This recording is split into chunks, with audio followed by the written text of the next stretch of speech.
Kembali lagi di channel YouTube Info SKB. Hari ini kita semua mendapatkan kabar gembira dari rekan-rekan peserta seleksi P3K tahun 2019. Ternyata beberapa hari yang lalu di berbagai daerah di Indonesia sudah mendapatkan SK P3K. Artinya setelah penantian 2 tahun dari 2019, di tahun 2021 ini teman-teman yang lolos seleksi P3K sudah mendapatkan SK. Jadi ini cukup baik, cukup gembira karena memang sudah dinantikan oleh rekan-rekan semuanya. Maknanya bahwa setelah ini pasti nanti akan segera juga akan ada seleksi P3K tahun 2021.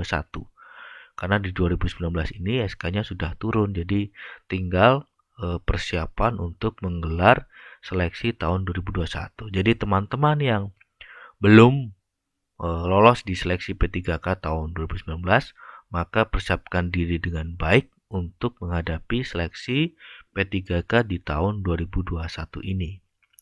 Dan teman-teman yang sudah lolos, itu artinya bahwa teman-teman saat ini sudah menjadi ASN, aparatur sipil negara. Jadi di dalam ASN itu tidak hanya PNS, tetapi P3K juga diikutkan. Bedanya cuma di pengangkatan yang berdasarkan perjanjian kerja dan juga jaminan hari tua. Maka teman-teman yang keterima hari ini, mendapatkan SK hari ini, patut bersyukur. Dan kita selalu untuk meningkatkan kinerja kita agar apa yang sudah kita dapatkan menjadi kebaikan buat kita semua ya. Kita coba cek satu persatu di daerah yang kemudian sudah membagikan SK P3K. Yang pertama ini dari Kabupaten Boyolali. Ada 235 P3K Kabupaten Boyolali teken kontrak kerja 5 tahun pertama. Mantap. Teken kerja kontrak 5 tahun ini memang cukup luar biasa. Ini artinya apresiasi dari pemerintah Kabupaten Boyolali sangat tinggi kepada teman-teman P3K. Karena yang dipersyaratkan dari undang-undang adalah minimal 1 tahun. Tetapi di Kabupaten Boyolali ini kontrak kerja sudah sampai 5 tahun. Artinya cukup disyukuri dan mungkin di beberapa daerah yang lain itu tidak sama. Ada yang 1 tahun, 2 tahun, 3 tahun atau 5 tahun. Coba nanti rekan-rekan bisa memberikan informasi kepada kita di daerah teman-teman itu kontrak kerjanya berapa tahun. Coba nanti di kolom komentar bisa memberikan informasi kepada kita. Sekarang coba kita akan melihat beritanya karena ini dilansir dari jpnn.com. Nih, ini judulnya ya, jadi jpnn.com. Sebanyak 255 P3K atau pegawai pemerintah dengan perjanjian kerja di Kabupaten Boyolali resmi tanda tangan kontrak per 8 Januari 2021. Tidak seperti daerah lainnya yang hanya setahun atau 2 tahun, ke 255 P3K dari honorer K2 dan tenaga harian lepas, tenaga bantu, penyuluh pertanian, THL, TP, PP, ini dikontrak pemerintah Kabupaten Boyolali selama 5 tahun. Yakni dari 1 Januari 2021 sampai 31 Desember 2025.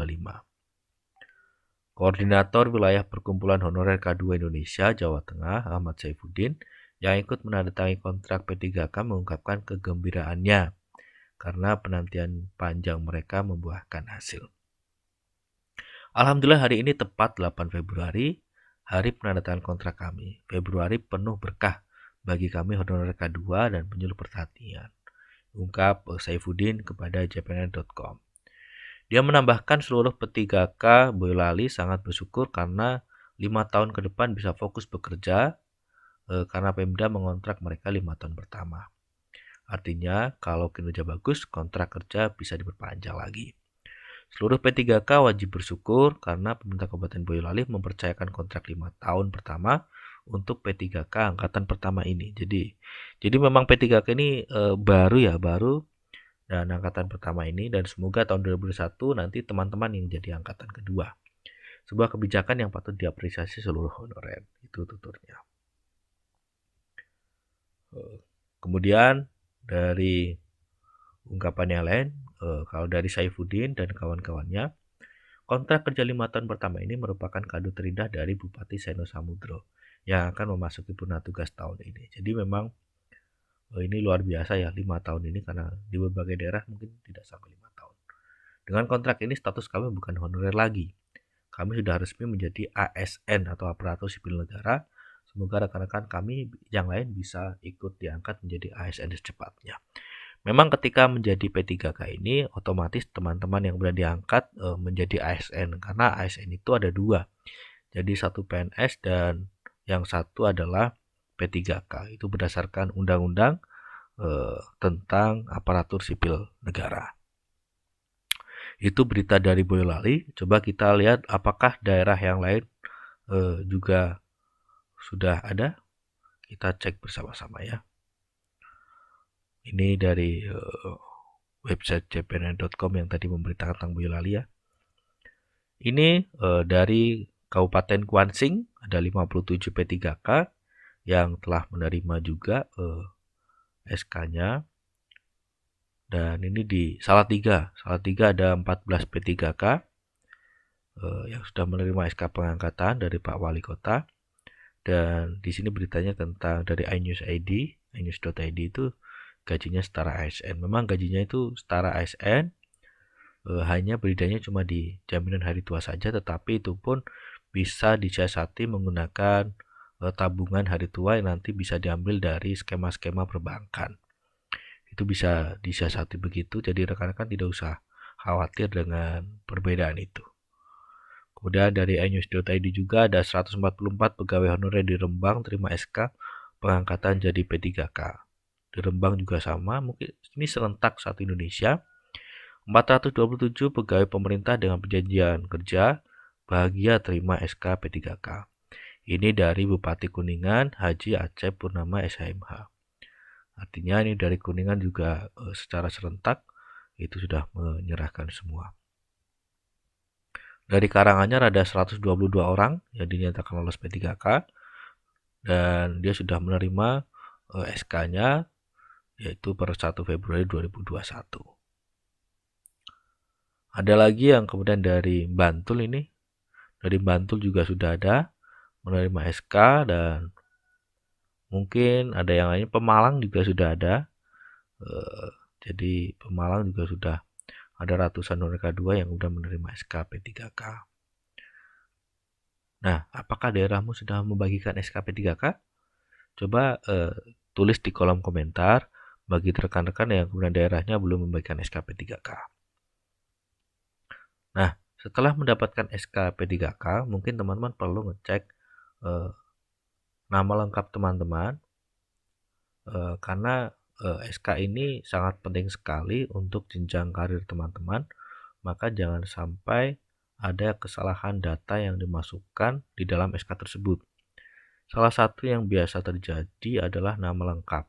Ketika nama lengkap teman-teman terlalu panjang, tolong dicek betul per hurufnya, karena nanti akan berimplikasi pada kegiatan-kegiatan yang lain. Maka tolong hari ini dicek dulu SK P3K-nya teman-teman, nama lengkapnya apakah sudah sesuai, tempat dan tanggal lahirnya apakah sudah sesuai, dan data-data yang lain dicek secara lebih teliti. Saya mempunyai pengalaman ketika kemarin diangkat sebagai PNS, itu ada 1 atau 2 orang yang sudah mengembalikan SK tersebut karena ada kesalahan penginputan data. Dan ini sangat mungkin terjadi karena yang membuat SK tersebut adalah manusia, dan mungkin sangat mungkin terjadi kesalahan. Jadi akan lebih baik teman-teman yang sudah mendapatkan SK itu dicek betul data yang sudah masuk apakah sudah benar atau belum. Karena ketika ketahuan salah di kemudian hari, maka prosesnya akan lebih sulit, lebih susah kembali. Jadi mumpung ini baru awal, dicek betul data-data yang sudah diberikan apakah sudah sesuai atau belum.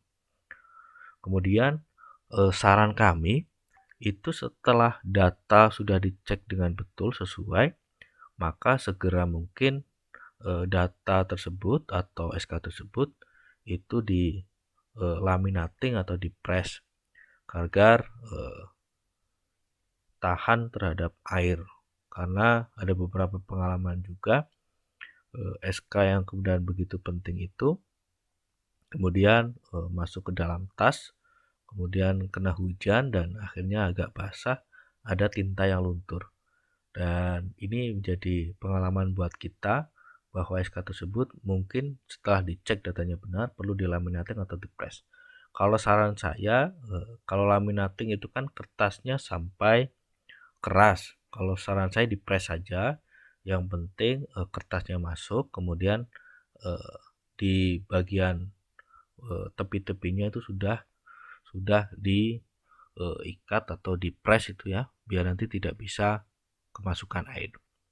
Yang kedua itu simpan dengan baik.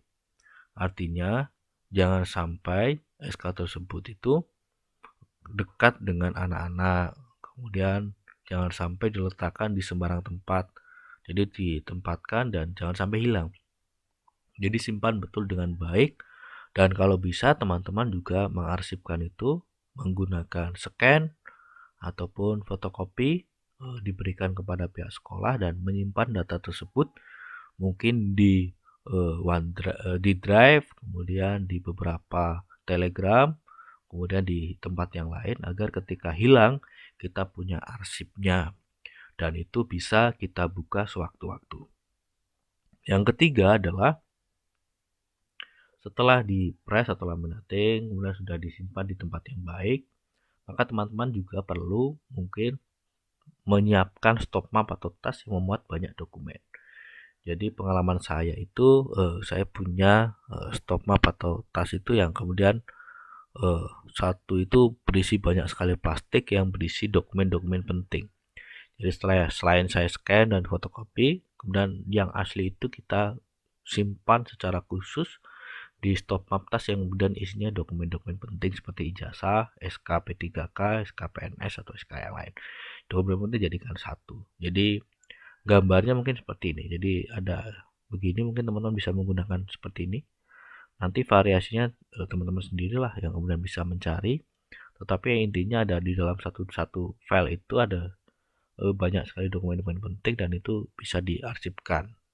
Menggunakan plastik ini akhirnya akan lebih mudah ketika kita mencari. Atau begini ya, box file gini. Tetapi jangan yang begini ya teman-teman. Artinya kenapa ini jangan? Karena kalau ini kan perlu ada melubangi lah. SK itu jangan dilubangi. Karena nanti akan merusak data itu dan ketika ada satu kata yang kemudian kena malah nanti jadi mungkin bisa bermasalah di suatu hari. Jangan juga seperti ini juga ada lubangnya juga. Jadi cari yang kemudian tidak perlu melubangi dan teman-teman mudah untuk mencarinya. Simpan dengan baik itu. Nah, endingnya adalah teman-teman perlu jangan lupa bersyukur dengan meningkatkan kinerja dan apa yang dicapai teman-teman ini tidak hanya dari usaha teman-teman tetapi juga dari doa rekan-rekan, keluarga dan yang lainnya. Jadi jangan lupa bersyukur untuk meningkatkan kinerja. Itu dulu pesan dari kami dan nanti di video-video selanjutnya kita akan membahas tentang soal-soal untuk persiapan P3K 2021 dan juga kita akan menyiapkan tryout akbar untuk persiapan teman-teman di P3K. Terima kasih. Nantikan video-video kita selanjutnya. Assalamualaikum warahmatullahi wabarakatuh.